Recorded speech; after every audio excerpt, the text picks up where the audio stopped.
நம பார்வதீபதயே ஹர ஹர மகாதேவா. தென்னாடுடைய சிவனே போற்றி, எந்நாட்டவர்க்கும் இறைவா போற்றி. ஆரூர் அமர்ந்த அரசே போற்றி, சீரார் திருவையாரா போற்றி. விண்ணாளும் தேவர்க்கும் மேலாய வேதியனை, மண்ணாளும் மன்னவர்க்கும் மாண்பாகி நின்றானை, தன்னார் தமிழளிக்கும் தன்பாண்டி நாட்டானை, பெண்ணாளும் பாகனை பேணு பெருந்துறையில், கண்ணார் கடல் காட்டி நாயேனை ஆட்கொண்ட அண்ணாமலையானை பாடுதுங்கான் அம்மானாய். சித்தம் தெளிவீர்கள் அத்தன் ஆரூரை, பத்தி மலர்த்தூவ முத்தியாகுமே.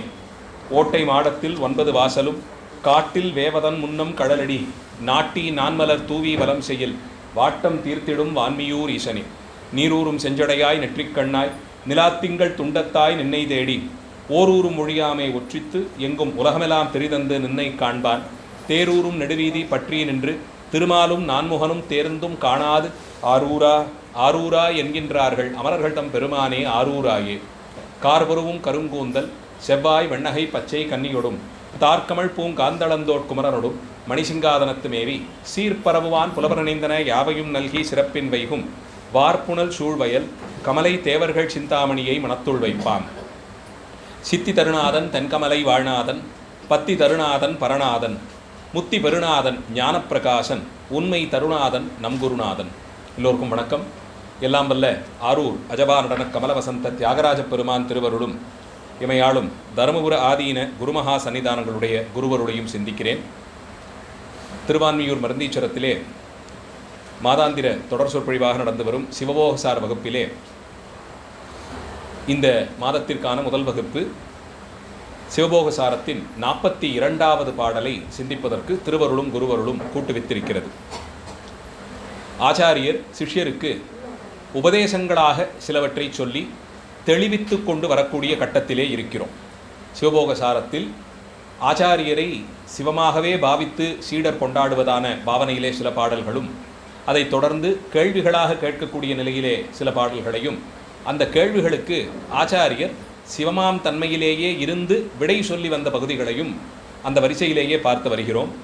அந்த விதத்தில் மோட்சம் என்றால் என்ன, நீயாவது எது, நானாவது எது, மலத்தன்மைகளின் அடையாளங்கள் என்ன, இவற்றையெல்லாம் இன்று சில பாடல்களின் மூலமாக நாம் சிந்தித்து வருகிறோம். அந்த விதத்தில் 42வது பாடல் உள்ளபடியே சைவ சித்தாந்த மரபில் மோட்சம் என்பது எப்படி பார்க்கப்படுகிறது, உயிர்களும் இறைவனும் ஒன்றுபடுதல் என்று சொன்னால் அந்த ஒன்றுபடுதல் எந்த அளவில் கொள்ளப்படுகிறது என்பதை மிக தெளிவாக சொல்லக்கூடிய மிகவும் முக்கியமான ஒரு பாடலாக இந்த 42வது பாடலை பார்க்கிறோம். எளிமையாக உணரும் விதத்திலே முதல் 2 வரிகளில் லோகாந்தமாக 2 திருஷ்டாந்தங்களை சொல்லி, உலகியல் சார்போடு 2 திருஷ்டாந்தங்களை சொல்லி, இந்த உதாரணம் உனக்கு நன்கு விளங்குகிறதல்லவா, இதுபோலேத்தான் இதுவும் என்று ரத்தன சுருக்கமாக எல்லோருக்கும் தெளிவுபடும் விதத்திலே முக்தி நிலையினுடைய தன்மையை, அதிலும் 2 கலத்தல் அத்வித தன்மை என்பதின் தெளிவையும் இந்த பாடலின் மூலமாகத்தான் ஆச்சாரியர் நமக்கு வழங்குகிறார். பாடலை முதலில் பார்ப்போம்.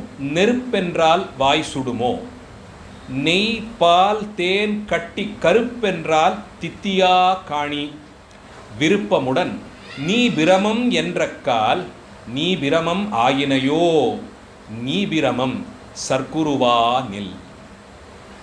மிக மிக முக்கியமான பாடம். முதல் 2 வரிக்கு அதிகம் பொருள் விளக்கம் தேவையில்லை. நெருப்பென்றால் வாய் சுடுமோ, இது பாமரர்கள் கூட பேச்சு வழக்கிலே கையாளக்கூடிய ஒரு மரபுதான். நெருப்புன்னு சொன்னால் வாய் சுட்டு விடுமா என்று கேட்பது இங்கே உண்டு தானே. நெருப்பென்றால் வாய் சுடுமோ, வாஸ்தவம்தான். நெருப்பு என்ற அந்த வஸ்துவிற்கு, அக்னிக்கு ஒரு குணம் உண்டு. அதை தீண்டினாலோ அதன் அருகில் வந்தாலோ அதனுடைய உஷ்ணம் நம்மை கொள்ளும். அதை தூரத்திலிருந்து சுவாசிப்பதாலோ, கண்ணால் பார்ப்பதாலோ, அல்லது வாயால் நெருப்பு என்று சொல்லுவதாலோ அந்த உஷ்ணத்தன்மை வந்து விடுமான்னா, வாயால் சொன்னால் நிச்சயமாக ஆகாது. பேசும்போது நெருப்புன்னு சொல்லுவதனாலே அது சுட்டு விடுமா? அதன் சுடும் தன்மையை நாம் அறிந்து விட முடியுமா? முடியாது. அதே போலே நெருப்புன்னு சொன்னால் எப்படி வாய் சுடாதோ அதுபோலே நெய் பால் தேன் கரும்பு கட்டி சாறு வெல்லம் இதெல்லாம் சொல்லி பார்த்தால் நாவிலே அந்த இனிமை கூடி விடுமா? நாவில் எச்சில் ஊறலாம், ஆனால் அந்த இனிமைக்கான அனுபவத்தை பெற்றதாகி விடுமா? இல்லை. அந்தந்த புலன்கள் எதன் மூலமாக அதை பெற வேண்டுமோ அதன் மூலமாகத்தான் அதற்கு அனுபவத்தை பெருமான் கொடுப்பார். பார்வையின் மூலமாக சில தெளிவு பிறக்கும் என்றால் அதை பார்த்துத்தான் உணர வேண்டுமே தவிர அதை வார்த்தைகளால் யாரோ சொல்ல கேட்டு அந்த தெளிவை நாம் பெற முடியாது. மலரினுடைய நறுமணத்தை முகர்ந்து பார்த்துத்தான் அறிய முடியுமே தவிர மென்று தின்று அறிய முடியாது. உணவின் சுவையை நாவினால் சுவைத்து பார்த்துத்தான் அறிய முடியுமே தவிர அதனுடைய பெருமையை யாரோ பேசினார்கள், அதனுடைய படங்களை யாரோ காண்பித்தார்கள், இதனாலே அதன் சுவை நமக்கு தெளிந்து விடுமா? இன்னும் சொல்ல போனால் அதை சுவைக்க வேண்டும் என்ற ஆர்வம் வேண்டுமானால் வரலாமே தவிர அந்த சுவையை நாம் உணர முடியுமா? முடியாது. அந்தந்த புலன்களோடு எதை கூட்டுவித்தால் அந்த தன்மையினுடைய சிறப்பை நாம் அறிய முடியுமோ அந்த அளவில் கூட்டுவித்தால் மட்டும்தான் அதை நாம் அறிந்து கொள்ள முடியும். புலன்களுக்கு இப்படி ஒரு கட்டுப்பாட்டை பெருமான் கொடுத்து வைத்து அந்தந்த புலன்களால் பெறக்கூடிய அனுபவத்தை அந்தந்தபடியே பெறலாம் என்று தான் நியமிக்கிறார். அதனால்தான் சுந்தரமூர்த்தி சுவாமிகள் சிதம்பரத்தலத்திற்கு எழுந்தருளி நடராஜ பெருமானை தரிசித்த போது அந்தந்த புலன்களினுடைய சக்தித்தன்மையும் கண்ணுக்கு மட்டுமே வந்தாலும் போதுமே என்பது போலே தரிசித்தார். 5 பேரறிவும் கண்களே கொள்ள சபையில் நின்றபோது செவிகளுக்கு எதுவும் பயனில்லை, முகர்வதற்கு அங்கு ஒன்றுமில்லை, மென்று தின்று சுவைப்பதற்கு அங்கே ஒன்றும் பொருள் இல்லை. எதிரே நடராஜ பெருமானுடைய திருமிகு தரிசனம்தான் வாய்க்கப்பெற்றது. அந்த சீரை கண்களை கொண்டுத்தான் பார்க்க முடியும், கண்களால் கண்டுத்தான் பெருமானுடைய தரிசனத்தை பெற முடியும். அதனால் அந்தந்த புலன்களுக்கான திறமை என்னவோ அந்த திறமெல்லாம் கண்ணிலே தேங்கினார் போலே. இன்னொரு பொருள், மற்றைய புலன்கள் எல்லாம் செயலெழுந்து நின்றன. நடராஜ சபையிலே பெருமான் முன்பாக நின்ற மாத்திரத்தில் ஏனைய புலன்கள் கட்டுப்பட்டு போய் செயலற்று நின்றன. அப்ப அந்தந்த புலன்களுக்கான திறமை எங்கே போச்சு? கண்ணுக்கு போய் சேர்ந்தது. கேட்கும் திறனும் தொடு உணர்ச்சியும் நுகரும் திறனும் சுவைக்கும் திறனும் எல்லாம் போய் கண்ணிலே நிற்க கண்ணால் கண்டு நடராஜ பெருமானை வாரி பருகினார். பார்வை மாத்திரத்திலே கேட்டு அந்த சுவையை அணிந்தார். இப்படி ஒவ்வொரு புலன்களுக்கும் தனித்தனியே கட்டுப்பாட்டை பெருமான் விதித்திருக்கிறார். அதது செய்யக்கூடிய வேலையினால் மட்டும்தான் அதனான உணர்ச்சியை நாம் பெற்று அதன் மூலமாக அனுபவத்தை பெறலாம். அதனால் நெருப்பினுடைய வீரியத்தன்மையை எத்தனை எடுத்து சொன்னாலும், மணிக்கணக்காக அதை பற்றி பேசி பாதுகாப்பு கொடுத்தாலும், அதை தொட்டு மட்டும்தான் அதனுடைய உஷ்ணத்தை நாம் உணர முடியுமே தவிர அதை பேசுவதால் மட்டும் அந்த உஷ்ணத்தன்மை நமக்கு வராது. நெருப்பென்றால் வாய் சுடுமோ? ஆவதில்லை. அதை தொட்டு பார்த்துத்தான் சூட்டை உணர்கிறோம். அதுபோலே இனிப்பு பதார்த்தங்களினுடைய பெயரை சொல்லிக்கொண்டே இருந்தால் அந்த சுவை நமக்கு பெற்றதாகிவிடுமா? ஆவதில்லை. அப்படியும் ஆவதில்லை. அந்தபடிக்கே நானே பிரம்மம் நானே பிரம்மம் நானே பிரம்மம் என்று சொல்லிக்கொண்டே இருந்தால் நீ பிரம்மமாகி விடுவாயோ என்பதை கேள்வியாக வைக்கிறார். நீ பிரமம் என்ற கால் நீ பிரமமாகினையோ கேள்வியாக முன்வைக்கிறார். நான் பிரம்மம் என்பதாலே நீ பிரம்மமாகி விடுகிறாயா? வேதத்திலே மகாவாக்கியங்கள் என்று ஒரு 4 வாக்கியங்களை சொல்லுவார்கள். அகம் பிரம்மாஸ்மி தொடக்கமாக தத்துவமசி, இவைகளெல்லாம் மகா வாக்கியங்கள் என்று சொல்லப்படுது. அதை மேலோட்டமாக பொருள் கொண்டால், இப்போது அதை எல்லோருமே வண்டியிலே ஒட்டி கொண்டும் அணியும் சட்டையிலே அதையே அலங்காரமாகவும் கையிலே பச்சை குத்தி கொண்டெல்லாம் திரிகிறார்கள். அதுக்கு பொருள் என்ன என்று பார்க்க வேண்டும். நான் கடவுள் என்று மேலோட்டமாக அதற்கு ஒரு பொருளை கொள்ளுகிறார்கள். இன்னும் சொல்ல போனால் நானே கடவுள் என்று உணர்ந்து விட்டதாக. இதனுடைய வீரியம் எத்தகையது என்பது உணராமல் இதை சொல்லிக்கொண்டு நானே கடவுள் என்று திரிவதாலே கடவுள் என்ற அந்த தத்துவத்திற்கு சொல்லி இருக்கக்கூடிய குணங்களில் கோடியிலே ஒரு பங்கு, 100 கோடிகளிலே ஒரு சிறு பங்காவது பெற முடியுமான்னு கேட்டால் ஒரு காலத்திலும் முடியாது.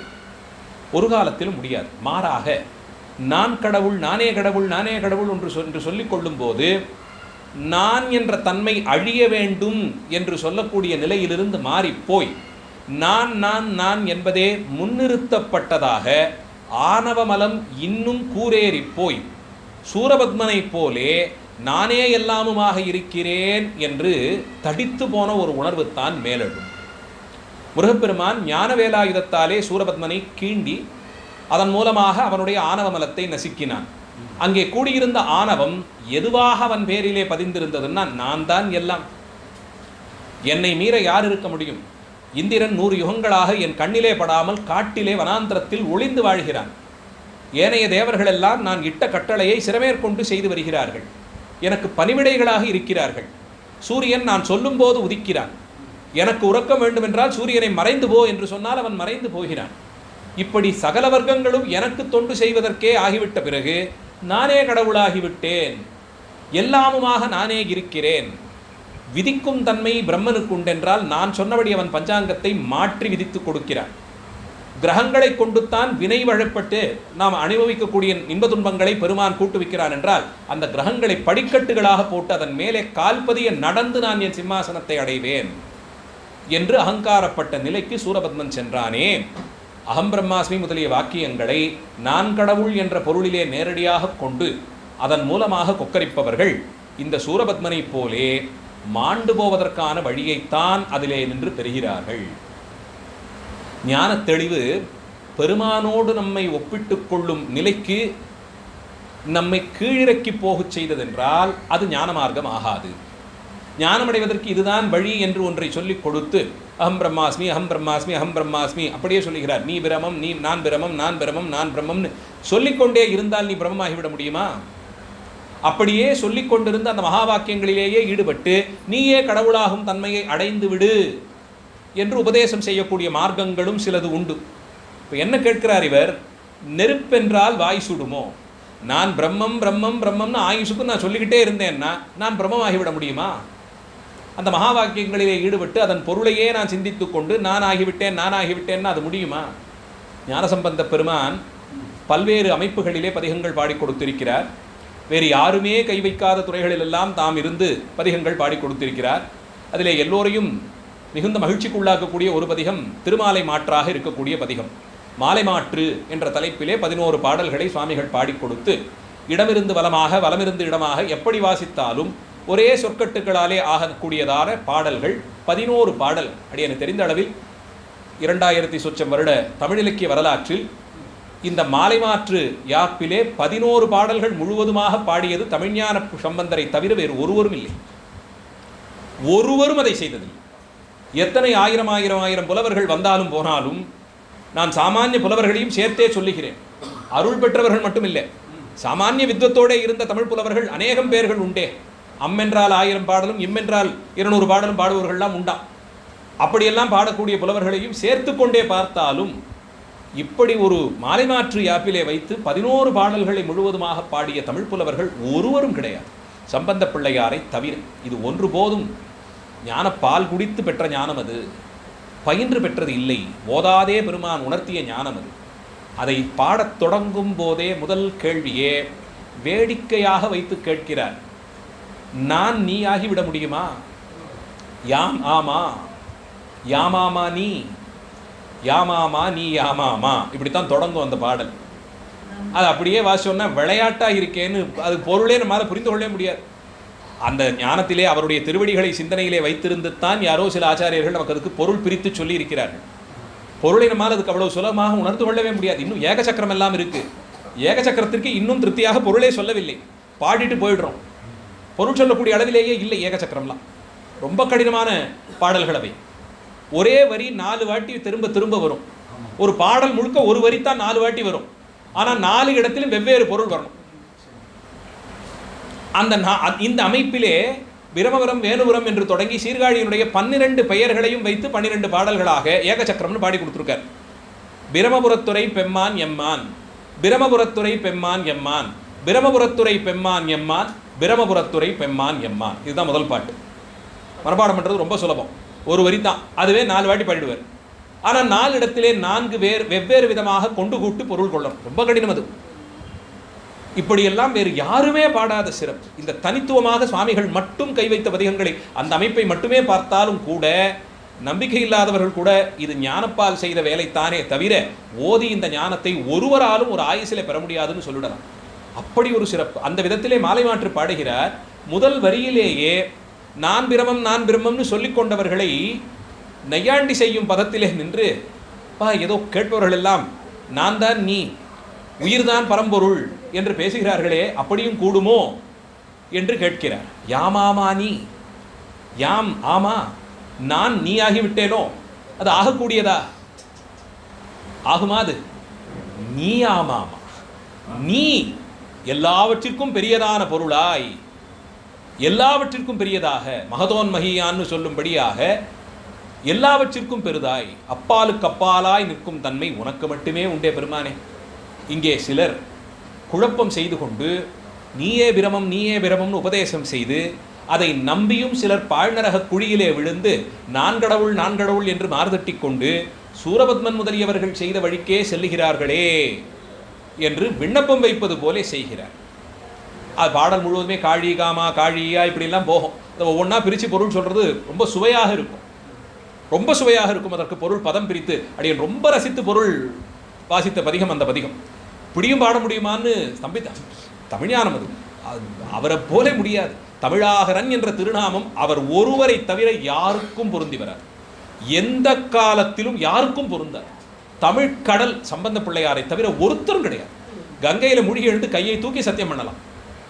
ஞானசம்பந்த பிள்ளையாரை தவிர தமிழாகரன் என்ற திருநாமம் ஒருத்தருக்குமே பொருந்தார். அவரவர்கள் ஆனவாதி மலங்களினாலே சொல்லிக் கொள்ளலாம், நான் தமிழ்கடல் சம்பந்தரை தவிர ஒருவருக்கும் அந்த நாமம் கிடையாது. அப்படி பாடியிருக்கிறார் அந்த ஒரு பதிகத்தை மட்டுமே. அதிலே யாமாமா நீ யாமாமா என்று ஆரம்பிக்கும் வரியிலேயே நான் நீ ஆகிவிடுவேனோ இங்கே சொல்லிக் கொள்கிறார்களே சிலர். அதிலும் வேதாந்தம் எல்லாம் கற்றுத்தேர்ந்தும் அந்த குழப்பத்திலே இவர்கள் நான் தான் பிரம்மம்னு சொல்லிக்கொண்டு வேத வாக்கியத்திற்கு தவறாக பொருள் கொள்கிறார்களே. இது கூடுமோன்னு கேட்டு அவர் பெருமானிடத்தே பேசுகிறார். அந்தபடிக்கே நீ பிரமம் என்ற கால் நீ பிரமம் ஆயினையோ என்று கேட்கிறார். அப்படி ஆகிவிடுமா? பல்வேறு திருஷ்டாந்தங்களை இதற்கு சொல்லுகிறார். இப்போ நான் பிரமம் என்று நினைத்து விட்டதால் நான் பிரமமாக முடியாது என்று சொன்னால், நம்முடைய மரபில் சைவ சித்தாந்த நெறியிலே சிவோகம் பாவனை என்று ஒன்று சொல்லப்பட்டிருக்கிறது. அது எப்படி பெறப்படுகிறது என்ற ஒரு கேள்வி. சிவோகம் பாவனைன்னா அகம் சிவம் என்ற நிலையிலே நான் சிவமாகிறேன் என்று பாவித்துக் கொள்ளக்கூடியது. இந்த பாவனையிலே தான் சதா காலமும் இருக்கணும்னு சொல்லியிருக்கு. தீட்சை பெற்றவர்கள் அந்தந்த தீட்சை முற்றி அடுத்த நிலைக்கு போக அந்த பாவனையிலே எப்போதும் இருக்கணும்னு விதி சொல்லப்பட்டிருக்கு. அப்போ நான் பிரம்மம்னு சொல்லுவதும் தவறுங்கிறீங்க, இன்னொரு பக்கத்தில் சிவோகம் பாவனையும் கூடாதுங்கிறீங்களேன்னா, அந்த சிவோகம் பாவனை எனக்குள்ளே இருந்து இயக்குபவன் சிவபெருமான் என்று நினைத்த பாவனை. நானே சிவமாகிவிட்டேன் என்பது இல்லை, என் அகத்துள்ளே சிவபெருமான் ஆதாரமாக இருந்து இவற்றையெல்லாம் இயக்குகிறான் என்ற நிலையிலே பாவித்திருத்தல். சிவபூஜை செய்வதற்கு சிவோகம் பாவனை வேண்டும் என்று சொல்லுகிறோம். இது காரணம், சிவபெருமானுடைய மேன்மைக்கு பொருந்த ஒரு மலரிட்டு சிவாய நமன்னு சொல்லி பெருமான் திருவடிகளிலே ஒரு மலரை இடுவதற்கு குறைந்தபட்ச யோக்கியதை யாருக்குன்னா சிவபெருமானுக்கு மட்டுமே. அவரை தவிர அவர் பெருமைக்கு பொருத்தமாய் வழிபாடு செய்வதற்கு யாரொருவருக்கும் இல்லை, அந்த நிலை யாருக்கும் இல்லை. அதனால் தான் அம்பிகை கூட சிவோகம் பாவனை ஏறிட்டு கொண்டு வழிபட்டாள் என்பதை புலப்படுத்துகிறார்கள். இதில் மாற்று கருத்தே கிடையாது. விநாயக பெருமான் வழிபட்டாலும் தன்னையே தாம் சிவோகம் பாவனையிலே நிறுத்தி வழிபாடு செய்வார். அதையும் விட ஒருபடி மேலே போய் சாட்சாத் சிவஞான வடிவமே ஆன முருகப்பெருமானே சிவபூஜை செய்யும் காலத்தேயும் சிவோகம் பாவனையை தாமெடுத்து கொண்டு சிவபூஜை செய்வார். இவர்களுக்கே உண்டுன்னா மற்றவங்களுக்கு நான் விசேஷித்து சொல்ல வேண்டியதே இல்லை. அத்தனை பேருக்கும் இந்த பாவம்தான்.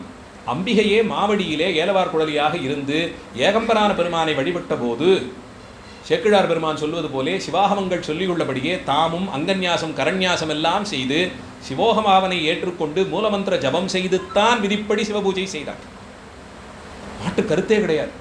அதனால தான் அந்த பூஜை மகத்துவத்தை தாமே செய்து காட்டி உபதேசம் செய்து வைத்தார் பெருமான். நான் சொல்லிடுறேன் நீயே பண்ணிடுன்னு சொல்லலை. திருவையாற்றிலும் திரு இடைமருதூர் முதலிய தலங்களிலும் இன்றளவும் கூட தாமே எழுந்தருளி சிவபூஜை செய்து காண்பித்து இந்த சிவபூஜையினுடைய மகத்துவம் இப்பேற்பட்டது என்பதை திருவிளையாடலாக காட்டிக் கொடுக்கிறார் என்று பார்க்கிறோம். ஐயாரதனில் சைவன் ஆகியும் என்றார் மாணிக்கவாசக பெருமான். சிவம் சைவமாகுமான்னா சிவத்தோடு சம்பந்தப்பட்டாலே சைவம்னு சொல்லிட்டோம். அப்போ ஐயாரிலே பெருமான் சைவனானார்னு சொன்னார். சிவோகம் பாவனையிலே நின்று சிவபூஜை செய்யும் மரபை தாமே தமக்கு பூஜை செய்து காண்பித்து கொடுத்தார். அதனால்தான் இன்றைக்கும் திரு ஐயாறு தலத்திலே நித்திய பூஜையில் ஒரு அங்கமாக அங்கே இருக்கக்கூடிய மூலஸ்தான மூர்த்தியை ஐயாரப்பரை வழிபடக்கூடிய அந்த முறைக்கார சிவாச்சாரியார் தாமே உற்சவர் சன்னதியிலே எழுந்தருளி விடங்கராக ஒரு லிங்கமூர்த்தத்தை வைத்து சிவபூஜை செய்து காண்பிப்பார். சிவபெருமானே எழுந்தருளி ஆன்மார்த்த பூஜை செய்த கணக்கிலே அந்த மரபு இன்று வரையிலும் தொடர்ந்து வருகிறது. அந்தபடிக்கு இறைவனுடைய நிலைக்கு அவர் பெருமைக்கு தகுதியாக ஒரு மலரிட்டு வழிபடணும்னா சிவோகம்பாவனையிலே இருக்கணும். அதனால தான் சிவபூஜைக்கு முன்பாக சிவோகம்பாவனையை எடுத்துக்கொண்டு சிவபூஜை செய்வது. எங்கேருந்து இது தொடங்கும்னா காலையில் கண் விழித்து எழுந்ததுலேருந்தே தொடங்கிடும். திருநீர் தரித்து கொள்ளும் போதே சிவோகம்பாவனையிலே தான் திருநீர் தரித்து கொள்ளுகிறோம். தீர்த்தமாடும் போது பஞ்சாட்சர மந்திரத்தை எழுதி அருளாகிற அந்த தீர்த்தத்திலே குளித்து முடித்து அங்கேயே சிவோகம்பாவனை எடுத்துக்கொள்ளுகிறோம். அங்கன்யாசம் கரண்யாசம் முதலியவற்றை செய்து கொண்டு அனுஷ்டானம் செய்து திருநீர் தரிக்கும் போது சிவோகம்பாவனையிலே இருந்து செய்கிறோம். அதை முடித்துக்கொண்டு பாத்திரங்களை எல்லாம் சுத்தி செய்து இடத்தை சுத்தி செய்து சிவபூஜைக்கு திரவியங்களை சேகரித்து வந்து உட்கார்ந்து சிவபூஜை தொடங்கும் போதும் சிவோகம்பாவனையிலே சிவபூஜை செய்கிறோம். நாம் அமர்ந்து கொள்ளும் ஆசனத்தை சிவாசனமாகவே பாவித்து நாம் அமர்வதற்கு முன்பாக அதிலே மலரிட்டு வணங்கி துதித்து அதிலே உட்காருகிறோம். சிவாசனத்திலே அமர்ந்துத்தான் ஒருவர் அனுஷ்டானம் சிவபூஜையெல்லாம் செய்யவே முடியும். அவரை வழிபடுறதுக்கு வேற எது ஆசனமாக முடியும்? பெருமான் வரக்கூடியதான ஆசனமாகவே அதை பாவித்து அமர்ந்து கொள்ளுகிறோம். பெருமானுக்கே உரித்தான அந்த திருவுருவச் சிறப்பை ஹிருதயஸ்தானத்திலே எழுந்தருளச் செய்வதை பாவித்து நம்முடைய மார்பிலே சந்தனமிட்டு அதன் மேலே ஒரு வில்வதளத்தை சொருகி அங்கே சேர்த்து கொண்டு சிவமூர்த்தமாக நம்மையே பாவித்துக் கொள்ளுகிறோம். இங்கே தான் இருக்கார் ஆன்மார்த்தம். அந்த ஆன்மார்த்தம் தான் முழுக்க இருக்குங்கிறதை பாவித்து மார்பிலே சந்தனமிட்டு கொண்டு வில்வதளத்தாலே அதன் மேலே நனைத்து சிவோகம்பாவனை எடுக்கிறோம். இதற்கும் மேலே ஞானமாகிற மூன்றாவது விழி கண்ணுதல் நெற்றிக்கண் திறக்கும் விதத்திலே ஒரு கண்ணளவிற்கான சந்தனத்தை புருவ மத்தியிலே பெரிதாக இட்டுக்கொண்டு மூன்றாவதான கண்ணும் பெற்றதாக கொள்ளுகிறோம். அப்படி சிவோகம்பாவன். இதற்கும் மேலே சிரசிலே ஒரு புஷ்பத்தை சாத்திக்கொண்டு மூலமந்திரத்தால் நம்மையே நாம் அர்ச்சித்துக் கொள்ளுகிறோம். இப்போ இதெல்லாம் செய்ததினாலே நான் சிவோகம்பாவனை எடுத்துட்டேன், சிருஷ்டி ஸ்திதி சம்ஹாரம் திரோதானம் அனுகிரகம்லாம் நானே பண்ணுவேன், புறப்படலாமா? விதியை நான் நினைச்சேன்னா மாற்ற முடியும் தெரியுமா? இப்படி சொல்ல முடியுமா? அது ஏறாது. இது பாவனை தான். இது பாவனை மட்டும்தான். இதற்கு சிவஞான சித்தியாரிலே ரொம்ப ஆச்சரியமான ஒரு திருஷ்டாந்தத்தை ஆச்சாரியர் காட்டி கொடுக்கிறார். கண்ட இவை அல்லேன் நான் என்றகன்று காணா கழிவரமும் நான் அல்லேன் எனக்கருதி கசிந்த தொண்டினொடும் உளத்து அவன்தான் நின்றகலப் அப்பாலே சோகமென பாவிக்க தோன்றுவந்தே வேறின்றி விண்டகலும் மலங்களெல்லாம் கருட தியானத்தால் விடமொழியும் அதுபோலே விமலதையும் அடையும் பண்டை மறைகளும் அதுதான் ஆனேன் என்று பாவிக்கச் சொல்லுவது பாவகத்தை காணே. பெருசா பாடியிருக்க. ரொம்ப எளிமையான ஒரு திருஷ்டாந்தம். அந்த காலத்தில் ஊர் பக்கத்துலலாம் விஷக்கடிக்கு வைத்தியம் பார்ப்பவர்கள் உண்டு. பாம்பு விஷத்தை இறக்கச் செய்பவர்கள்லாம் உண்டு. அந்த காலத்தில் கிராம பகுதிகளெலாம் பாம்பு கடியெல்லாம் ரொம்ப சகஜமாக நடக்கும். வீடுகள்லேயே இருக்கும், கூரையில் இருக்கும், வயல்வெளியில் இருக்கும். இரவு வேளையில் வெளியில் போனால் கடிச்சுடும். இப்போ உடனே என்ன பண்ணுறது? அந்த காலத்தில் எத்தனை மருத்துவம் இருந்தது, என்ன இருந்ததுன்னா அந்தந்த ஊருக்கு பாம்பு விஷத்தை இறக்கக்கூடிய திறத்தோடு அந்த சூட்சமத்தை அறிந்ததாக ஒருவர் இருப்பார். அவர் பல விதங்களிலும் அதை கட்டுப்படுத்துவார். சில நேரங்களிலே அந்த பாம்பு கடிபட்டவரை கொண்டு கூட வர வேண்டியதில்லை. இவர் வீட்டுக்கு போய் கதவு தட்டி இவர்கிட்ட சொன்னோம்னா இவர் தானத்திலே உட்கார்ந்து பாம்புக்கு எதிர்பதமாக இருக்கக்கூடிய கருடபக்ஷி பக்ஷிராஜனாகிற கருடனை தியானித்து அந்த மந்திரத்தை உச்சாடனம் செய்ய தொடங்கி அந்த மந்திரத்தின் வீரியம் எதிரே பாம்பு விஷத்தாலே இறக்கும் தருவாயிலே இருப்பவர்களுடைய விஷத்தை முறிந்து போகும்படியாய் செய்யும். பாம்பிற்கு கருடனுடைய நிழல் பட்டாலே பதுங்கிவிடும். ஆகாசத்திலே பறக்கக்கூடிய கருடனுடைய ரக்கையின் நிழல் பூமியிலே பட்டால் அந்த இடத்திலே சர்ப்பம் பிரவேசிக்காது. பாம்பு ஊர்ந்து செல்லும் போது மேலேந்து அந்த நிழல் பட்டால் ஒரு பயம் வந்துடும் பாம்பிற்கு. இப்போ பாம்பு கட்டுப்படக்கூடியது அது ஒன்றுக்கு தான். ராத்திரி வேளையில் இந்த பேரையே சொல்லக்கூடாதுன்னுட்டெல்லாம் வீட்டில் சொல்லுவாங்க. விளக்கு வச்சு விட்டா வேறு ஒன்றுமே காரணம் இல்லை, பேரை கேட்ட மாத்திரத்தில் ஒரு பயம் வரும். அந்த காலத்தில் வீட்டில் அவ்வளவெல்லாம் வெளிச்சம் கூட இருக்காத காலத்தில் ஒரு 4 விளக்குத்தான் ஏற்றி வச்சிருப்பாங்கன்னும் போது இந்த பேரை சொல்லி யாரான ஞாபகப்படுத்திட்டா வீட்டுக்குள்ளே எல்லா அறையிலையும் சகஜமாக போய் வரத்துக்கே பயம் வரும். எங்கே காலை வச்சா எது இருக்குமோன்னு பயப்படுவாங்க. அதனால் ராத்திரி வேளையில் விளக்கு வச்சதுக்கப்புறம் அந்த சப்தமே கூடாது, அந்த பேரையே சொல்லாத, சொன்னால் அது நனவு வந்துடுமே, அப்புறம் ராத்திரி தூக்கமே கட்டுடும். இங்கே இருக்குமோ, இருட்டில் இருக்குமோ, கூரையில் இருக்குமோன்னு ஒரு பயம் வந்துக்கிட்டே இருக்கும். நினச்சிட்டோம்ல, ஒரு தடவை நினச்சிட்டா அதுலேருந்து வெளியில் வர்றது கட்டும். அதனால் அந்த காலத்திலே விளக்கு வச்சதுக்கப்புறம் அந்த பேரை கூட சொல்லாத அப்படிம்பாங்க. இப்போ அதெல்லாம் அவசியம் கிடையாது. அந்தபடிக்கு பாம்பின் நிழல் கருடனுடைய நிழலிலே கூட பாம்பினாலே பிரவேசிக்க முடியாது. அப்போ பாம்புக்கு நேர்பட்ட எதிரியாக இருக்கக்கூடிய கருடனுடைய மந்திரத்தை ஜபம் செய்வதாலே அந்த மந்திரத்தினுடைய வீரியம் அந்த பாம்பு விஷத்தை முறிக்கச் செய்யும் என்று மாந்திரீக சாஸ்திரங்கள் சொல்லுகின்றன. நம்பிக்கை இருக்கோ இல்லையோ உங்களுக்கு? மாந்திரீக சாஸ்திரம் எல்லாம் ஒரு காலத்திலே மிக தெளிவாக பயின்றவர்கள் உண்டு. என்னுடைய தகப்பனார் இது போல செய்பவரை தன் ஊரிலே பார்த்ததாக சொல்லியிருக்கிறார். அந்த அளவிலே ஒரு தேள் கடித்து விட்டால் அந்த தேளினுடைய உருவத்தை ஒரு தகட்டிலே எழுதி மந்திரங்கள் எல்லாம் சொல்லி அதை இவன் குத்தினான்னா அந்த தேளினுடைய விஷத்தன்மை நீங்கிவிடும். இப்படியெல்லாம் செய்தவர்கள் உண்டுன்னு சொல்கிறாங்க. அதில் மாற்று சமயத்தை சேர்ந்தவர்கள்லாம் இன்னும் வல்லவர்களாகவே இருந்தார்கள்.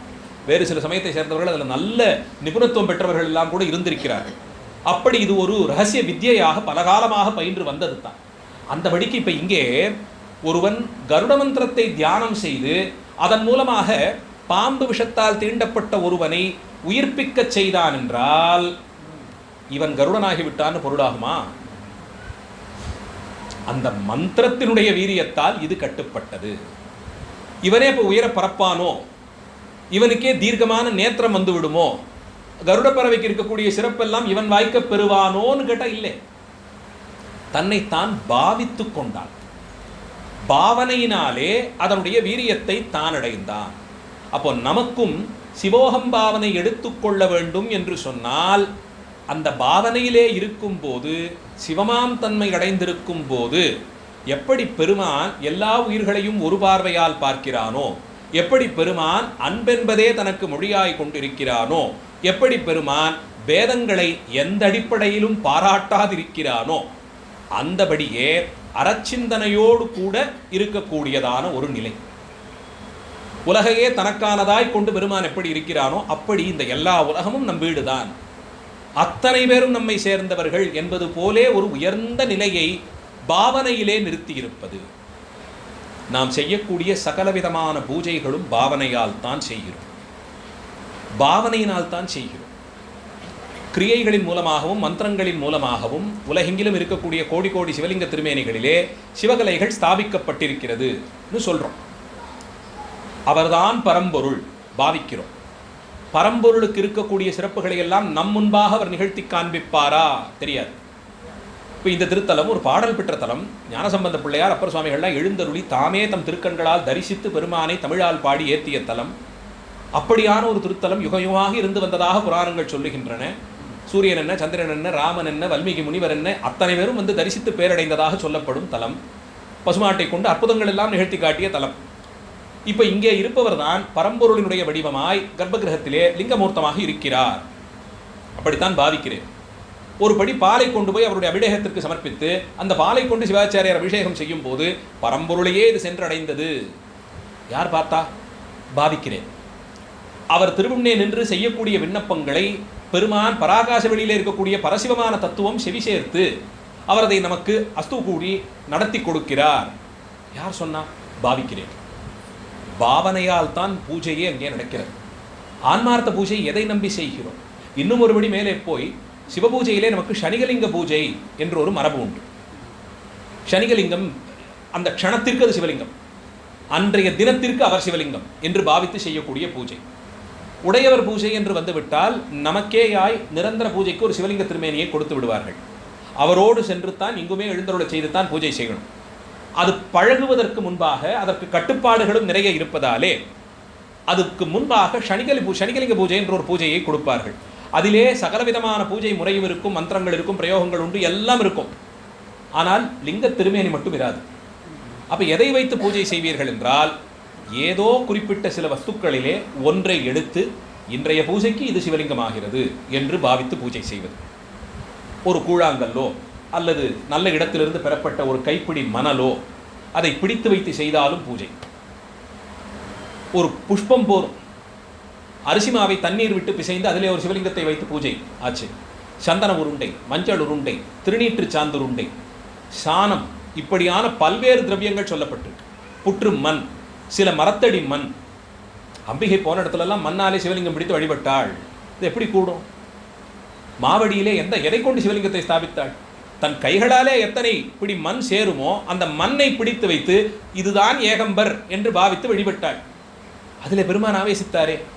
அதை கொண்டு அம்பிகைக்கு எத்தனை சிறப்புகளை செய்தார். அவளால் தழுவ குழைந்த சிறப்பை எல்லாம் இன்று வரையில் காட்டிக் கொண்டு எழுந்துள்ளிருக்கிறாரே.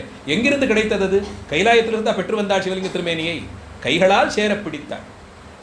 சின்ன சின்ன குழந்தைகள் பிடித்து வைத்த சிவலிங்கங்கள்லாம் உண்டே. அதில் பெருமான் ஆவேசிக்க மாட்டாரா? சர்வ நிச்சயமாக அவர் பாவனை. அதிலே இருக்கக்கூடிய ஒவ்வொரு துகள் மண்ணிலும் சிவத்தன்மை இல்லைன்னு சொல்ல முடியுமா? அவர் இல்லாத ஒரு இடம் எங்க இருக்கு? அப்போ எல்லா பொருட்களிலும் சிவபெருமான் இருக்கிறார் என்ற பாவனையை மெருகேற்றும்படியாகத்தான் நமக்கு சிவபூஜை பத்ததியே சொல்லியிருக்கு. அன்றைய தினத்திற்கான அந்த பூஜை முடிந்தவுடன் அதிலே சேர்த்த சிவகலைகளை எல்லாம் மறுபடியும் பாவனையினாலேயே உள்ளே ஒடுக்கி, அப்பா அடியனுடைய விண்ணப்பத்தையும் ஒரு விண்ணப்பமாக ஏற்று உன்னுடைய திறத்தையெல்லாம் குறைத்து கொண்டு இந்த வஸ்துவிலே எழுந்தருளி இன்றைய பூஜையை கண்டருளி அடியனுடைய விண்ணப்பங்களை எல்லாம் ஏற்று உபசாரங்களை எல்லாம் அங்கீகரித்தீரேன்னு அவருக்கு நன்றி சொல்லி, இந்த சிவபூஜையினுடைய புண்ணியத்தையும் உன் திருவடிகளிலேயே ஒப்புவித்தேன், அவர் திருவடிகளிலே தண்ணீர் விட்டு இறைத்து உனக்கு ஆச்சுதுன்னு கொடுத்துட்டு, அதிலே கூடியிருக்கக்கூடிய சிவகலைகளை மந்திரத்தினாலேயும் முத்திரைகளாலேயும் பாவனையினாலேயும் உள்ளே சேர்த்து கொண்டு சிவபூஜையை முடிக்கிறோம். அதன் பிறகு என்ன? வெள்ளக்கட்டியிலே சிவலிங்கத்தை பிடிச்சு வச்சு பண்ணலாம். வீட்டில் மஞ்சள் பிள்ளையார் பிடிக்கிறோமே, சகலத்துக்கும் அதுதானே தொடக்கம். எடுத்தெடுப்பில் அதுதான் தொடக்கமே. பண்டிகை நாளுக்கெல்லாம் பட்சணம் பண்ணுறதுன்னா அடுப்பங்கரையில் அது எல்லாத்தையும் மாவெல்லாம் கரைச்சி வச்சுட்டு அதுக்கே வச்சிருக்கிற வெள்ளத்தில் ஒரு சின்ன நுனியை கீறி இதுதான் பிள்ளையார் அப்படின்னு அடுப்புக்கு நடுவில் அவரை வச்சு விடுவாங்க. அவரை பார்த்து குட்டிக்கிட்டு பூஜை பண்ணிட்டு அது ஒரு பாவனையான பூஜை. முதல்ல சுடுற பட்சணத்தை அவருக்கு நைவேத்தியம் பண்ணிடுவாங்க. அப்படி பண்ணினாத்தான் இது நல்லபடியாக வரும். எதுக்கானாலுமே பண்டிகைக்கு பண்ணுற பட்சணம்னாலே முதல்ல ஒரு வெள்ளை நுனியை கிள்ளி அங்கே வச்சுட்டு இது பிள்ளையார்னு பாவிப்போம். அதில் பிள்ளையார் இருக்கார், நிர்விக்ரமாக நடக்கணும். எண்ணெய் சட்டி வைக்கிறோம், நெய்யெல்லாம் வைக்கிறோம், இவ்வளோ இதெல்லாம் இருக்குது, சரியாக வரணும், திரிச்சு போகக்கூடாது. பண்டிகைக்கு பண்ணுறது நம்ம சாப்பிட்டும் பார்க்க முடியாது, சாமிக்கு படைக்கணும், எதுவும் குறையில்லாமல் அது நல்லபடியாக வரணும், ஆபத்து இல்லாமல் எல்லாத்தையும் முடிச்சுக்கிட்டு வெளில வரணும்னா நிர்விக்ரமாக நடக்கிறதுக்கு ஒரு பிள்ளையார் வேணும். என்ன பண்ணுறோம்? வெள்ளைக்கட்டியை நொடிச்சு அதுலேருந்து ஒரு சின்ன கிள்ளி அடித்து இது பிள்ளையார்னு பாவிச்சுட்டேன். இப்போ இந்த பிள்ளையார் எப்படி வந்தார்? வருவார் பாவனையினாலே. அப்பா பெருமானி இதிலே நான் உன்னை பார்க்க விழைகிறேன் வந்துடுவார். இதுதான் அவருடைய கருணையே. இதைத்தான் பெருமானுடைய அளப்பரிய கருணையாக வைக்கிறோம். ஸ்படிகத்தில் மட்டும்தான் ஆவாகனம் ஆவார், ரத்னத்தில் மட்டும்தான் ஆவாகனம் ஆவார், தங்கத்தில் மட்டும்தான் ஆவாகனம் ஆவார். கூடுமா இதெல்லாம்? இது எப்படி பெருமானுக்கு பெருமையாகும்? சகல திரவியத்திலும் அவர் இருக்காருன்னா இந்த தூணிலே பெருமான் இருக்கிறார் என்று நான் எண்ணினேன் என்னால் அங்கே வருகிறார். வஜ்ரஸ்தம்பநாதர், வைரத்தூன்நாதர் மழபாடியில் இருக்காரே, வைரத்தூணாகவே காட்சி தருகிறாரே. எப்படி ஆகுது? இதில் இருக்கிறார்னு பாவித்தால் அதிலே இடம் பெறுவார். ஒரு ஒரு ஒரு பசுமாட்டு தொழுவத்தில் அடித்து வைத்திருந்த ஒரு ஆப்பிலே பெருமான் பிரவேசிக்கலையா? திரு ஆப்புடையார் கோவில் என்று மதுரையிலே இருக்கக்கூடிய திருத்தலம். மாடு கட்டுவதற்காக அங்கே அடிக்கப்பட்டிருந்த ஒரு ஆப்பு, அதிலே ஆவேசிச்சார் பெருமான். இதை சிவமாகவே பாவிக்கிறேன் நினைத்தார். அதிலே எழுந்தருளினார். கன்றாப்பூர் தலத்திலே, கன்றாப்பூர் நடுத்தறி, இந்த தறியிலே எழுந்தருளினார். திரு ஆப்புடையார் கோயிலிலும் அதேத்தான். பாண்டிய மன்னன் நித்திய சிவதரிசனம் பண்ணிட்டு தான் சாப்பிடுவேன். அவன் ஒரு வேட்டையாடுறதுக்காக காட்டு பிரதேசத்துக்கு போயிட்டான். சிவபெருமான தரிசனம் பண்ணாமல் சாப்பிட மாட்டேங்கிறான். எங்கேருந்து வர்றது சிவபெருமான் திடீர்னு? மந்திரிக்கெல்லாம் பயம். மன்னர் சாப்பிடலாம், யாரும் சாப்பிட முடியாது, கூட வந்த படையாட்கள் சாப்பிட முடியாது. அவர் கிடக்கிறார், இவங்களும் எப்படி பசியாக கிடப்பாங்க? அமைச்சருக்கு தான் இந்த தலைவலி. ராஜா சொல்லிட்டார் சிவதரிசனம் பண்ணாமல் முடியாதுன்னுட்டார். பார்த்தார் மந்திரி, ஒரு பலகையை கொண்டு வாடான்னு ஒரு கட்டையை கொண்டு வந்தார். ஒரு மரத்தடியில் அதை கீழே வச்சு அடித்தார். கொஞ்சம் பூவை மேலே சாத்திட்டு, மன்னா இங்கே பாருங்க, யாரோ சிவபூஜை பண்ணிட்டு போயிருக்காங்க, வாங்க தரிசனம் பண்ணுங்கன்னார். மன்னரும் அதை சிவமாக பாவித்து வணங்கினான், வழிபட்டான். அப்படியே அதில் எழுந்தருளினார். கொள்ளுப்பையை சிவமாக காட்டி ஒருவருக்கு காட்டி கொடுத்துருக்கார் பெருமான். ஒரு வணிகர் ஒருத்தர் இருந்தார், நித்திய சிவதரிசனம் பண்ணாமல் அவர் சாப்பிட மாட்டார். ஆனால் பெரிய வணிகர். ஒரு நாள் கடைத்தெருவுக்கு போயிருக்கார், மச்சினனோட கூட போயிருக்கார். இவனுக்கு நல்ல பசி, மாமா சாப்பிட மாட்டேங்கிறார். சுவாமி தரிசனம் பண்ணாமல் நான் சாப்பிட முடியாது. இதை ஒரு விரதமாக பலரும் கொண்டிருந்தார்கள். இன்னைக்கும் கொண்டிருப்பவர்கள் நிறைய பேர்கள் உண்டு. கார்த்தால 10-11 மணிக்குள்ளே எங்கானா ஒரு கோயிலில் ஒரு சுவாமியை தரிசனம் பண்ணிடணும். சிவலிங்க தரிசனம் பண்ணாமல் உண்பதில்லை என்பதை விரதமாக கொண்டு பல தலைமுறையினர் தொடர்ந்து இருந்திருக்காங்க. இன்றைக்கும் தியாகராஜ பெருமானுடைய மத்தியான விடங்கர் அபிஷேகம் தரிசனம் பண்ணாமல் சாப்பிட்றதில்லை, விரதமாக கொண்டவர்கள் உண்டு.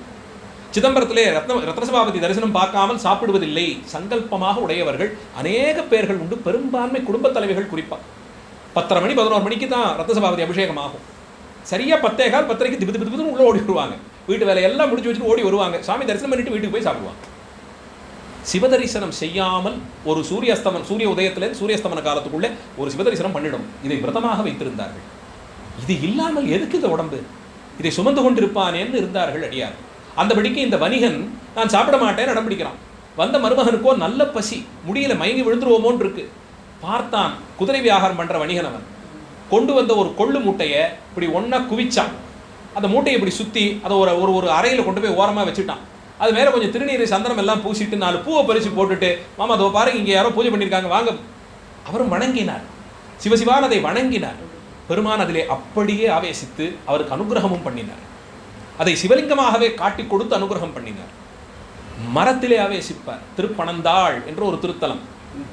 பனைமரம், பல ஆயிரம் வருடங்கள் தங்கிய ஒரு பனைமரம், அது கல்மரமாக மாறித்தான் அங்கே லிங்க வழிபாடு.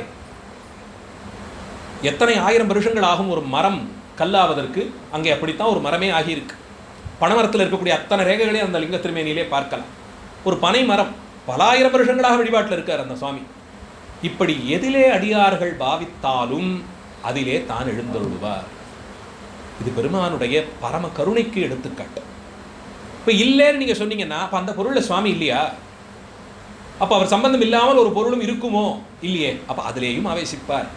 அந்தபடிக்கு எல்லாவற்றிலும் அவர் ஆவேசிக்கக்கூடிய தன்மையினாலே அதில் அவர் எழுந்தருளுவார் என்பதாலே பாவனையினாலே இதிலே எழுந்தருள வேண்டும்னு கைகூப்பி வணங்கிட்டா அதில் அவர் வந்துவிடுறார். அதில் அவர் வந்து விடுகிறார். ஏதாரீஸ்வர விரதம் என்ற ஒரு விரதம் உண்டு. தீபாவளி அமாவாசையை ஒட்டி பலரும் எடுக்கக்கூடிய ஒரு விரதம். அப்படி என் வீட்டிலலாம் கூட உண்டு. சின்ன வயசில் விளையாட்டாக இருக்கும். அந்த விரதத்திற்கு நியதியே எப்படின்னு பார்த்தா, அம்மிக்குழவியை சிவலிங்கமாக நிறுத்தி பூஜை செய்வாங்க. வீட்டில் இருக்கும். வீட்டில் சமையல் அறையில் சின்னதாக ஒரு அம்மி இருக்குன்னே வச்சுருப்பாங்க. அது சமையல் பயன்பாட்டுக்கும் இருக்கும். அதை பயன்படுத்துவாங்க. மஞ்சள் அரைக்கிறதுக்கு இதுக்கெல்லாம் பயன்படுத்துவாங்க. சமையல் பயன்பாட்டுக்கே இருக்கும். ஆனால் இந்த விரத தினத்தன்னைக்கு பூஜை அறைக்கு இந்த அம்மிக்குழவியை முழுக்க நல்லா அலம்பி கொண்டு வந்து அந்த அம்மியின் மேலே குழவியை செங்குத்தாக நிறுத்தி, அது சிவபெருமான். பக்கத்திலே ஒரு கலசத்திலே அம்பிகையை ஆவாகனம் பண்ணி அங்கே இருக்கக்கூடிய அந்த அம்மிக்குழவியை சிவமாகவே பாவித்து அவருக்கு தான் பூஜையே. எனக்கு சின்ன வயசுல ரொம்ப வேடிக்கையாக இருக்கும். என்ன அம்மிக்குழவியை கொண்டாந்து பூஜை அறையில் சுவாமியாக நினச்சி இவரே சிவம்னு சொன்னால் இது எப்படி ஆகும்னா ஆகிறார். அந்த விரதத்திற்கு நியதியே எப்படித்தான். அம்மிக்குழவியை நிறுத்தி அதை சிவமாக பாவித்துத்தான் பூஜையே செய்ய சொல்லியிருக்கு. பல சமுதாயத்திலே அது உண்டு. அது மகாவிரதத்திலே 8 மகாவிரதங்களில் ஒன்றாக சொல்லப்பட்டிருக்கக்கூடிய விரதம். அதற்குன்னு கணக்கெல்லாம் சொல்லி இத்தனை பட்சணங்கள், இத்தனை 21 வெத்தலை பாக்கெல்லாம் வைத்து செய்வார்கள். அந்த அம்மிக்குழவியை சிவமாக பாவிக்கிறார்கள். ஆகுமான்? ஆகும். அதிலே கேதாரீஸ்வரராக அந்த திருநாமத்தோடு பெருமான் எழுந்தருள்வார். அப்படி பெருமான் பாவனையினாலே எல்லா இடத்திலும் தான் எழுந்தருள்வார். எல்லா இடத்திலும் தான் எழுந்தருள்வார். அதனால் அது எல்லாம் சிவமாகி விடுமா? அதுபோலே உயிருக்கு ஆதாரமாக உள்ளுக்குள்ளே இருப்பவன் இறைவன் என்பதை உணர்ந்து கொள்ளத்தான் சிவோகம் பாவனையே தவிர நானே சிவமாகிட்டேன் என்பது இல்லை. உயிருக்கு அந்த பாரதந்திரியம் கிடையாது. அந்த ஸ்வதந்திரம் அந்த உயிருக்கு ஸ்வதந்திரம், அந்த ஸ்வதந்திரம் உயிருக்கு கிடையாது. அது எல்லாமுமாக பெருமானை ஆதாரமாக ஏற்றுத்தான் இயங்குமே தவிர தான் அதுவாக முடியாது. மோட்சத்திலே உயிர்கள் எப்படி இயைந்திருக்கும், பெருமானிடத்தை எப்படி இது சேர்ந்திருக்கும்? ஏன்னா நம்முடைய சம்பிரதாயத்தை சுத்தாத்வைதம் என்று சொல்லுகிறோம். அத்வைதத்திலும் இன்னும் உத்கிருஷ்டமான சுத்தாத்வைதம் என்றதற்கு பெயர். அந்த சுத்தாத்வைத மோட்ச நிலை எப்பேற்பட்டது, என்ன ஆகும்? பரசிவமாக பெருமான் இந்த ஞானாகாச வெளியிலே ஆனந்த தாண்டவம் ஆடுகிறார்னு சொல்கிறோம். அந்த பராகாச வெளி முக்தியடைந்தவர்களை தவிர யாரும் செல்ல முடியாது. யாரும் அங்கே செல்ல முடியாது. ஏன்னா அதை விண்டவர் தான் அதை பார்த்திருப்பார்கள். அவர்கள் திரும்பி வருவதில்லை. அப்போ கண்டவர் விட்டிலன்னு சொல்லியிருக்கு. பார்த்தவர்கள் திரும்பி வருவதில்லை. அப்போ அப்படி இருக்கிற அந்த இடத்திற்கு இந்த உயிர்கள் போய் சேர்ந்தால் அங்கே என்ன செய்யும்? பெருமான் ஞானானந்த தாண்டவம் ஆடிக்கிட்டு இருப்பார். என்ன செய்யும் இந்த உயிர்கள்? அதுவரையில் கணக்கில்லாத பல பிறவி, கணக்கில்லாத பல பல பல பிறவிகள், ஒவ்வொரு ரகத்திலும் எத்தனை எத்தனை கோடி கோடியாக பிறவிகளோ தெரியாது. புல்லாக எத்தனை 100 பிறவியோ, கல்லாக எத்தனை 100 பிறவியோ தெரியாது. பிறந்தெல்லாம் முடித்து இழைத்து விழுந்து இந்த ஆன்மா ஒரு பிறவியிலே சிவபெருமானிடத்தே செலுத்திய அந்த பக்தியினாலும் சிவனடியார்களை வணங்கி துதித்ததாலும் சிவாச்சாரியராக ஒரு குருநாதரை ஏற்று அவரிடத்தை உபதேசம் பெற்று பக்குவமடைந்து அந்த பக்குவத்தின் வெளிப்பாடாக பெருமானுடைய திருவடிகளை அடைந்திருக்கிறதே. இழைப்பு ஆறட்டும்னு பெருமான் இழைத்து விழுந்த அந்த உயிரை ஆற்றுப்படுத்தி தன் திருவடியிலே அமர்த்தி கொள்வார். அங்கேயே இருக்கும்படியாக செய்வார். அந்த திருவடி நிழலிலே அமிழ்ந்திருக்கும் ஆன்மா ஆனந்த பெருவெள்ளத்தில் மூழ்கித் திளைக்கும். எந்த அளவுக்குன்னா ஆனந்த வடிவமாகவே தான் ஆகி முழுக்க குறையே இல்லாமல் ஆனந்த வடிவமாக தான் அதிலேயே இன்ப வெள்ளத்தில் மூழ்கி இருக்கும். இதைத்தான் சுத்தாத்வைத மோட்ச நிலை என்று நாம் சொல்லுகிறோம். இதை மெய்கண்டதேவர் நமக்கு வரையறை செய்து கொடுக்கிறார். அவருக்கும் முன்பாக இங்கே கேவலாத்வைத்தம் என்று சொல்லக்கூடிய நேரடியான ஒரு அத்வைத பாவத்தை ஆதிசங்கரர் போதிக்கிறார். அவர் இந்த உயிர்கள் எல்லாம் தாமே இறைவனாகக்கூடிய நிலையிலே ஒன்றுபட்டு போவதுதான் மோட்சம்னு ஒரு இலக்கணம் வகுக்கிறார். அதில் நிறைய படிநிலைகள் இருக்கு, ரொம்ப மேலோட்டமாக சொல்கிறேன். அடுத்து அவரை தொடர்ந்து வைணவ நெறியை பரப்பிய ராமானுஜர் வருகிறார். அவர் கொடுத்ததும் ஒரு விதத்தில் அத்வைதம் தான், ஆனால் அதை விசிஷ்டாத்வைதம் என்று பெயரிடுகிறார். அங்கே இந்த உயிர்கள் மேலே சென்று வைகுண்டம் என்று அழைக்கக்கூடிய ஒரு இடத்திலே பெருமான் இருக்கக்கூடிய அதே இடத்தில் திருமால் இருக்கக்கூடிய அதே வடிவத்தையும் எடுத்துக்கொண்டு விடாது அவருக்கு தொண்டு செய்து கொண்டு இருக்கும். அவரை பாடி துதித்து அவருக்கு தொண்டு செய்து கொண்டே இருக்கும். அந்த அடிமைத்தன்மைத்தான் வைணவர்கள் கருதக்கூடிய மிக உயர்ந்ததாகிற மோட்ச நெறியே. அதனால தான் திருமால் வழிபாட்டிலேயே நான் அவனுக்கு அடிமை அடிமை அடிமைன்னு பாவிக்கும்படியாகத்தான் பூஜை முறைகளே இருக்கும். தீர்த்தம்னு ஒன்று கொடுப்பாங்க இல்லையா, பெருமாள் கோயிலுக்கெல்லாம் போனால் கொடுக்குறாங்களே, அது எங்கிருந்து பெறப்படுகிறதுன்னா பூஜை காலத்திலே திருமாலுடைய அந்த வடிவத்தை வைத்து பூஜிக்கிறாங்க இல்லையா, அவருடைய திருவடிகளை விளக்கி, அவர் கைகளை விளக்கி, அவர் வாயை விளக்கி அதிலிருந்து பெறப்படுவது. பெருமாள் கோயில்களில் அவர் உடுத்தி கொண்ட வஸ்திரத்திற்கு பெரிய பிரசாதமாக அதை கருதுவார்கள். அந்த திருமாலுக்கு சாற்றிய மாலையை பெரிய பிரசாதமாக கருதுவார்கள். நமக்கு அப்படி சொல்லப்படலை. நமக்கு அதிகபட்சம் திருநீற்று பிரசாதம், உயர்ந்தது திருநீற்று பிரசாதம் தான். சுவாமிக்கு சாத்திய வஸ்திரம் இதெல்லாம் நமக்கு சொல்லப்படலை, அதெல்லாம் நமக்கு இல்லை. அங்கே அவர்களுக்கு அது ரொம்ப முக்கியம். ஏன்னா அடிமைத்தன்மை அதன் மூலமாகத்தான் வரும். ஆண்டான் அவன் கையை விளக்கியது எனக்கு தீர்த்தம், அவன் வாய் கொப்பளித்து கொடுத்த தீர்த்தம் எனக்கு பரமபாவனமான தீர்த்தம், அவன் திருவடியை விளக்கியது எனக்கு தீர்த்தம். ஷடாரின்னு ஒன்று தலையிலே வைப்பார்கள். அது என்னன்னா அவருடைய பாதுகைகள். ஒருவருடைய பாதரட்சையை நான் தலையிலே தாங்குகிறேன் என்றால் அடிமைத்தனத்தினுடைய எல்லை தானே அது. காலில் அணிந்து கொள்ளக்கூடிய பாதத்தை நான் தலையிலே தாங்குகிறேன்னா அதைத்தான் செய்து காண்பிக்கிறார்கள். அந்த பாவனை அங்கே அடிமையாக இருக்கக்கூடியதான் பாவனை. தொண்டை அப்படியே அவர்கள் வெளிப்படையாக காண்பித்து தரக்கூடிய வழிபாட்டு மரபு அங்கே இருக்கக்கூடியது. அதை விசிஷ்டாத்வைதம்னு சொல்லுவாங்க. அப்போ மோட்சத்தில் என்ன ஆகும்? இதே தான், அங்கேயும் போய் அடிமை செய்து கொண்டே இருப்பார். அடிமை செய்வர் திருமாலுக்கே, இதுதான் அங்கே விதி. அடுத்து அவருக்கும் சில காலம் கழித்து துவைதம் என்று சொல்லக்கூடிய ஒரு சித்தாந்தத்தை மத்வாச்சாரியர் என்ற பெயரிலே ஒருவர் ஸ்தாபித்து பரப்பினார். அதுவும் ஒரு வேதாந்த மரபு. அதிலே வேதம்தான் அங்கே சம்பிரதாயமாகவே சொல்லப்பட்டு, இது இரண்டும் வெவ்வேறு, இது ஒரு காலத்திலும் ஒன்றாகாது. பரம்பொருளாக அறியப்படும் அந்த தன்மையும் உயிர்களும் ஒன்றாகவே முடியாது அப்படின்னு அங்கே ஒரு பேதம். அப்போ பேதம், அபேதம், பேதாபேதம்னு இது மூன்றாக பிரிகிறது. அபேதம்னா வேற்றுமையே கிடையாது, ஒன்று, இது அபேதம். மற்றொன்று பேதம், அதற்கு எதிர்மறை. ரெண்டும் ஒன்னே கிடையாது, எப்பயுமே எதிர்பட்டது தான், இது பேதம். பேதாபேதம்னு சொல்லி ஒன்றாக முடியாது, ஆனால் அதே நேரத்தில் எதிரையும் கிடையாது. யாரு? ராமானுஜர் சொன்னது போலே அவர் இருக்கக்கூடிய அதே உலகம், அவரை போன்றதே வடிவம் எல்லாம் கிடைச்சிடும், அதனாலே ஒன்றுபட்டது. ஆனால் அங்கே போய் அவராயிட்டேனான்னு கேட்டால் இல்லை இல்லை, அவருக்கு தொண்டு செய்து கொண்டு இருக்கிறேன், அப்போ அதில் தனிப்படுறேன். இப்படி பேதாபேதம்னு இதை மூன்றாக அவர்கள் சொன்னார்கள்.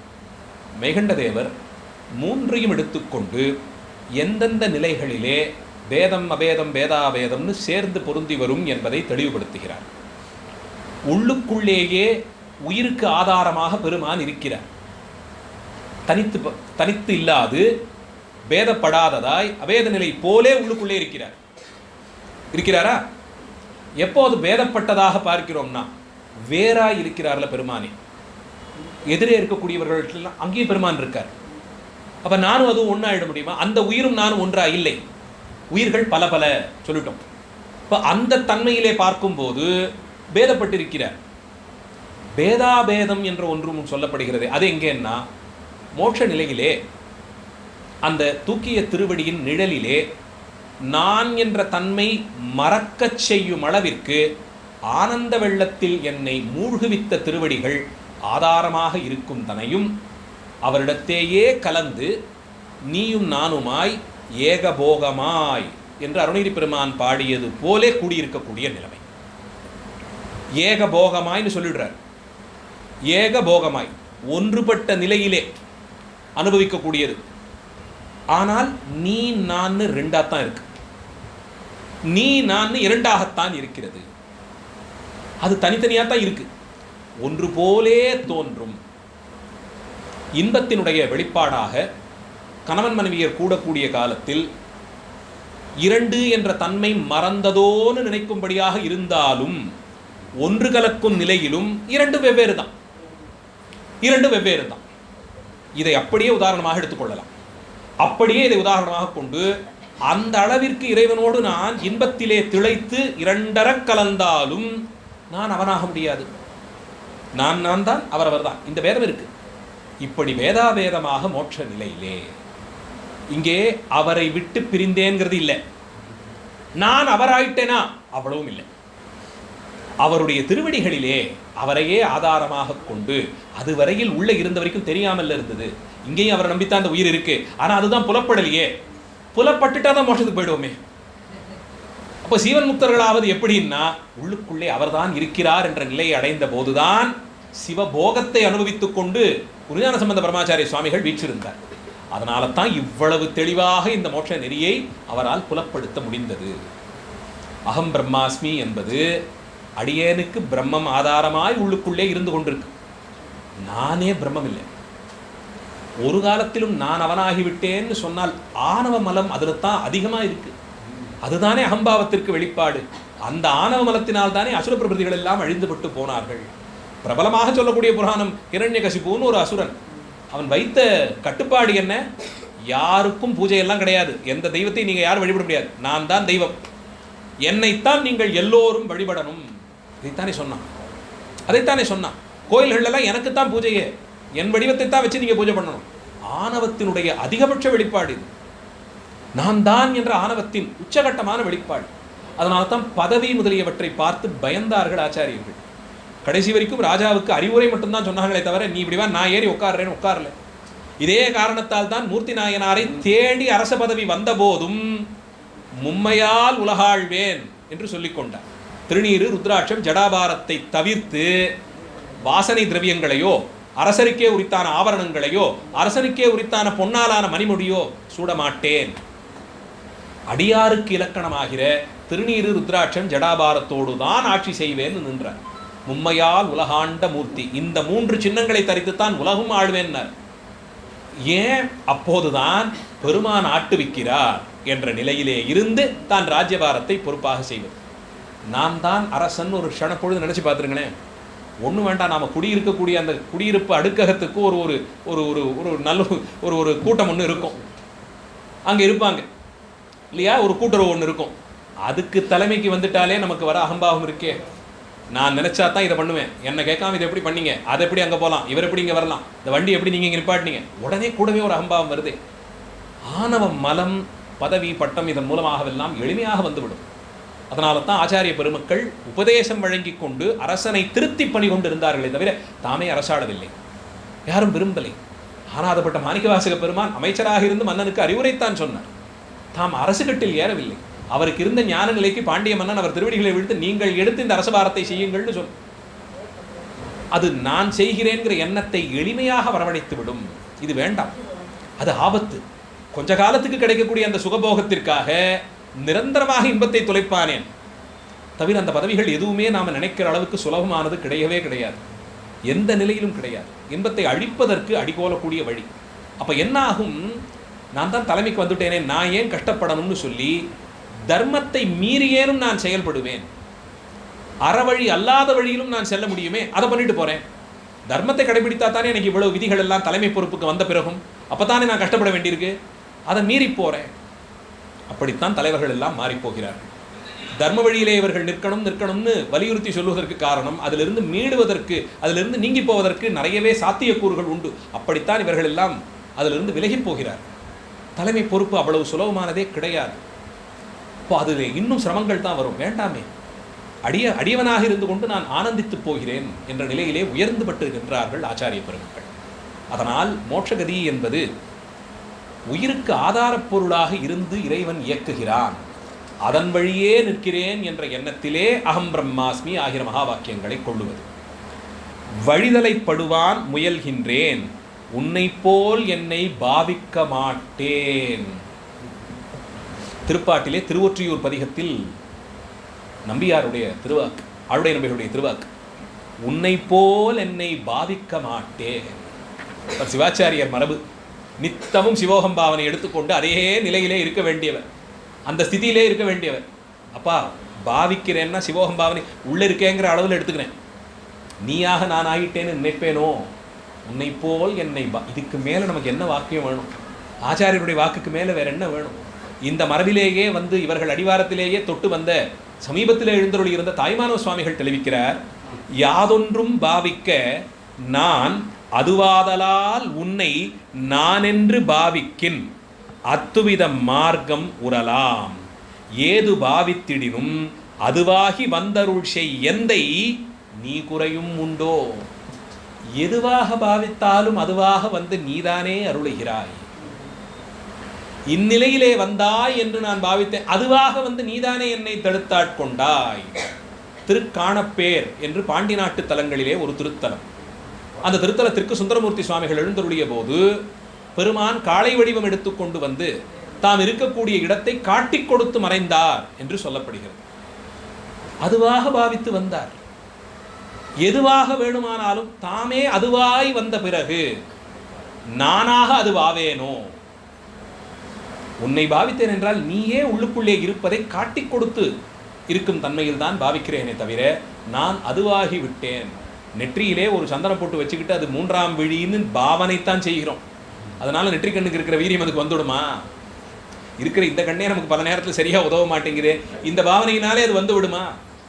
ஆனால் பெருமானுக்கு இருக்கக்கூடிய சாமர்த்தியம் என்ன? அவருக்கு இருக்கக்கூடிய அளப்பரிய கருணை எப்படி செயல்படும்? ஒரு பிடி மண்ணை இப்படி நான் விளையாட்டாக பிடித்து வந்து இதிலே சிவபெருமான் இருக்கிறார்னு நம்பி கை கூப்பினால் என்னை வணங்கினான்னு பெருமான் அதை ஏற்றுக்கொள்வார். என்னை வணங்கினான் என்று ஏற்றுக்கொள்வார். தெரியாமல் செய்த வழிபாட்டையும் வழிபாடாக அங்கீகரிக்கிறாரே பெருமான். காட்டிலே யாரோ ஒரு வேடன் புலி துரத்தி கொண்டு வந்ததுன்னு அவசரப்பட்டு ஒரு வில்வ மரத்து மேலே ஏறி உட்கார்ந்து கொண்டு தூங்கி போனால் கீழே விழுவோமோன்னு பயந்து போய் தூங்காமல் இருக்கிறதுக்கு ஒவ்வொரு இலையா கிள்ளி போட கீழே இருந்த சிவலிங்கத்தின் திருமேனியிலே அது விழுந்து சேர இரவெல்லாம் தனக்கு வில்வார்ச்சனை செய்தான். அதிலும் மகாசிவராத்திரி இரவெல்லாம் தனக்கு வில்வார்ச்சனை செய் அப்படியே எடுத்துக்கொண்டாரே. கண்ணப்பொருளுடைய அன்பிற்கு அவர் வாயில் கொப்பளித்த தீர்த்தத்தை கலச நீராக கொண்டு ஏற்றுக்கொண்டு அவன் அறிந்ததெல்லாம் என்பால் அன்புன்னு அவருக்காக ஒரு பிரமாணத்தை காட்டி கொடுத்த எளிமைக்கு எது ஈடாகும்? எது ஈடாகும்? நித்தமும் விதிப்படி தன்னை வழிபட்டு வந்த ஆச்சாரியருக்கு கனவிலே தோன்றி அவன் அறிந்ததெல்லாம் என் பேரில் அன்பை தவிர வேறு ஒன்றுமில்லைன்னு சுவாமிவே அங்கே சாட்சி சொன்னாரே. அப்ப எதை பாவித்தார்? கண்ணப்பொருளுடைய அன்பின் முன்பாக அவர் வாயச்சில் கலந்த நீரை கலச நீராக கொண்டு ஏற்றார். அவர் சுவைத்து கொடுத்த பட்சணத்தை அது மாம்சமே ஆனாலும் உயர்ந்த உணவாக அதை பாவித்து ஏற்றுக்கொண்டு அனுகிரகம் பண்ணினார். பாவனையினாலே அவர்கள் கொடுத்ததையும் அந்த நிலையிலேயே கொள்ளுவார். அதனால்தான் பலதரப்பட்டதாக வழிபாட்டு மரபுகள் எல்லாம் இருக்க பார்க்கிறோம். வடக்கே அகப்புற சமயம் போல நாம் கருதக்கூடிய சில சமயங்கள் எல்லாம் உண்டு. அந்த சமயங்களுக்குள்ளே இன்ன பொருள் என்று நம்மால் வெளியே சொல்ல முடியாத திரவியங்களை எல்லாம் கொண்டு அவர்கள் அர்க்கியம் கொடுப்பார்கள்.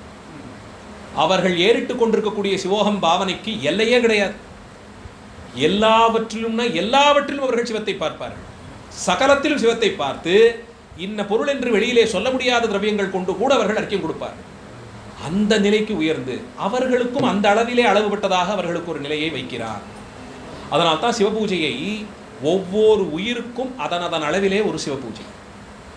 குழந்தைகள் மண்ணிலே விளையாட்டா ஒரு சிவலிங்கத்தை பிடிச்சு வச்சு அந்த தோட்டத்தில் இருக்கிற 4 பூவை பறித்து அதை போட்டுட்டு நான் சாமியை வழிபட்டேன்னு விளையாடினால் அது சிவபூஜை ஆகாதா?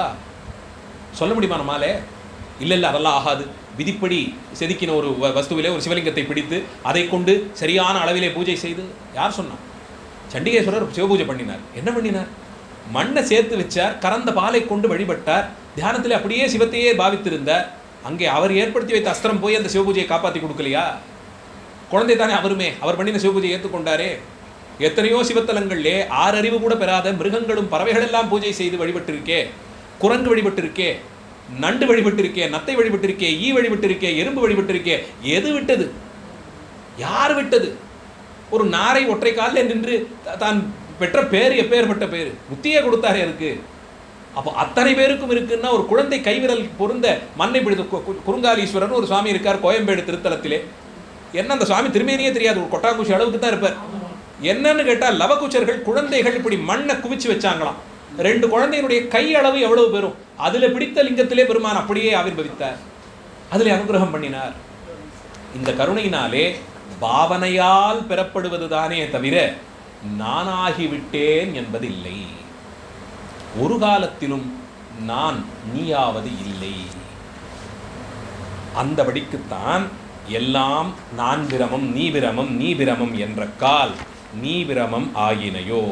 நீ பிரமம் சர்க்குருவாவில், சர்க்குருவானில், சர்க்குருவாகிற ஆச்சாரியர் திருவடிகளிலே அவரை சிவவடிவமாக பாவித்து வழிபட்டு அந்த திருவடியே இருப்பிடமாய் கொண்டு உயர்ந்த பேற்றை அடைவாய் என்று மோட்சத்திற்கான வழியை சிவகுருவாக இருந்து பெருமான் ஆச்சாரியர் மூலமாக செய்யக்கூடிய உபதேசங்களிலே ஒழுகி பெறுவதுதான் அன்றி நானே பிரமம்னு சொல்லிக் கொண்டிருந்தால் அந்த பிரம்மமாக போவது இல்லை.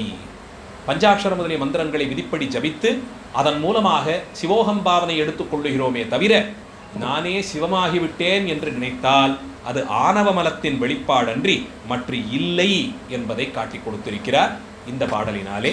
நெருப்பென்றால் வாய் சுடுமோ, நெய் பால் தேன் கட்டி கருப்பென்றால் தித்தியா காணி, விருப்பமுடன் நீபிரமம் என்ற கால் நீபிரமம் ஆகினையோ, நீபிரமம் சர்க்குருவானில் என்ற இந்த 42வது பாடலின் மூலமாக சுத்தாத்வைத சைவ சித்தாந்த மரபிலே மோட்சத்திற்கான இலக்கணத்தை மிக தெளிவாக பெருமான் காட்டிக் கொடுத்தபடியே, சைவாகமங்கள் சொல்லியுள்ளபடியே இந்த பாடலிலே காட்டிக் கொடுத்திருக்கிறார்.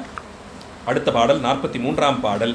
ஆர்க்கு தெரியாத ஆனந்த இன்ப வெள்ளம் மேற்கொண்டு கொண்டு விடுகின்றதில்லை, யார்க்கும் தெரியா பரபிரமம் சேர்ந்தாய் உனக்கு சரியார் சிதம்பரநாதா என்று ஆரூர் சிதம்பரநாதராகிற கமலை ஞானப்பிரகாசருடைய திருவடிகளை சிந்தித்து பாடிய பாடல் அடுத்த வகுப்பிற்கு விஷயமாக அமையும்.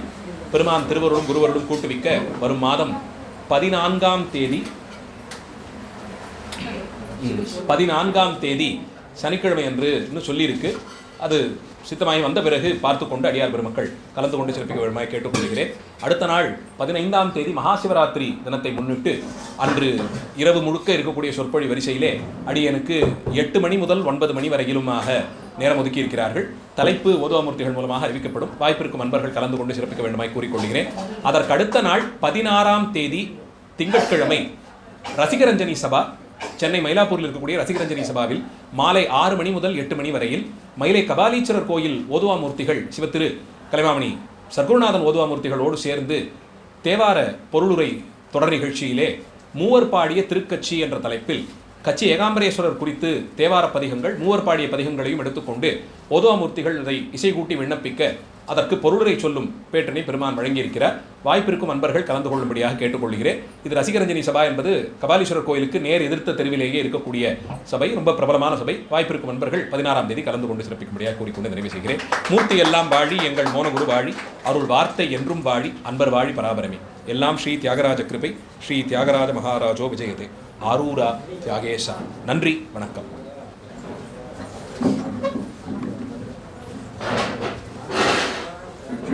பொன்னும் மெய்ப்பொருளும் தருவானை, போகும்போது உணர்வானை, பின்னை விளங்கி கொடுப்பானை, விளையலாம்.